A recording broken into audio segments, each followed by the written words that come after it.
YS Jagan కు కడప జిల్లా కంచుకోట. గత సార్వత్రిక ఎన్నికల్లో విజయం సాధించిన టీడీపీ కూడా కడపలో తడబడింది. కడపలో విజయం సాధించడం ప్రత్యర్థులకు అంత సులువైన విషయం కాదు. కానీ తొలిసారి అధికార పార్టీ టీడీపీ జగన్ కంచుకోటని బద్దలు కొట్టే ప్రయత్నాన్ని విజయవంతంగా చేసింది. కడప జిల్లాలో వైసీపీ తరపున జగన్ తన బాబాయ్ వైఎస్ వివేకానందరెడ్డిని ఎమ్మెల్సీ ఎన్నికల బరిలో నిలిపారు. అతనికి పోటీగా టీడీపీ బీటెక్ రవిని బరిలో నిలిపింది. ఎమ్మెల్సీ ఎన్నికల్లో వైఎస్ వివేకానందరెడ్డి ఓటమి చెందిన విషయం తెలిసిందే. ఈ ఓటమి గురించి జగన్ వైసీపీ ఆలోచనలో పడినట్లు తెలుస్తోంది.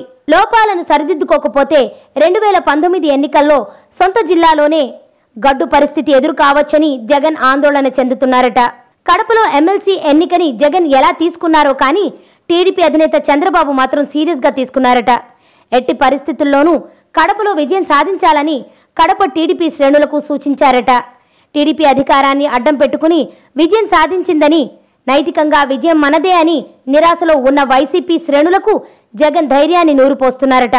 ఆదినారాయణ రెడ్డి వంటి నేతలు వైసీపీని వేడడం కూడా ఆ పార్టీకి మైనస్గా మారిందని విశ్లేషకులు చెబుతున్నారు. జగన్ తన బాబాయిని బరిలోకి దింపినప్పుడే చంద్రబాబు తన వ్యూహాలకు పదును పెట్టాడు. పులివెందులకు చెందిన బీటెక్ రవిని బరిలో దింపడం వ్యూహంలోని భాగం అంటున్నారు.